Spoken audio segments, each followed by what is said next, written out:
During the Ice Age, the valleys of western Montana were filled with 1,000 feet of fresh water. Glacial Lake Missoula formed due to an ice dam in northern Idaho, the Purcell Trench Lobe that blocked the Clark Fork River and its tributaries across the border in Montana. The ice dam area, which we know today as Lake Pend Oreille, was 2,000 feet high, 30 miles long, and sealed off a mountain valley, creating a backup of lake water 200 miles to the east. Like filling a bathtub with the drain plugged. A massive lake with long fjord-like arms.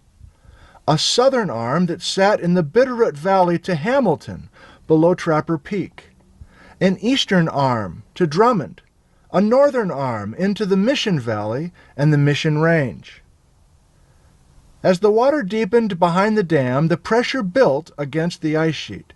Eventually, the ice was no match for the massive volume of water in the lake. The dam failed quickly. The lake drained quickly, just a few days, to drain and rush over the floors of the Clark Fork River and Flathead River Valley. The water barreled over eastern Washington, leaving deep cuts in the desert and moving tons of rock from the Rocky Mountains into Washington and Oregon. And that was one Missoula flood. But it happened again, at least twice, probably dozens of times, possibly as many as 100 times. The Purcell Ice Dam reformed, another Glacial Lake Missoula, and a new Ice Age flood burst through Idaho when the lake reached a critical depth. Rinse and repeat. The floods took different routes based on their size and local conditions.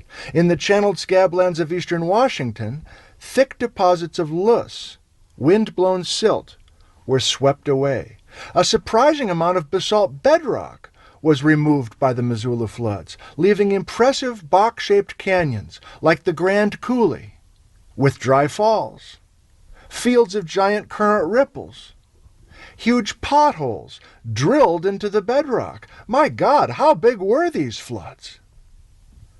Regardless of size, each flood put on its brakes at Wallula Gap as the water funneled through the narrow gateway to the Columbia River Gorge. That was Lake Lewis in southern Washington, a brief delay before the now dirty brown water continued on through the Columbia River Gorge and on to the Pacific Ocean. Okay, that's the story. It's almost impossible to believe, right?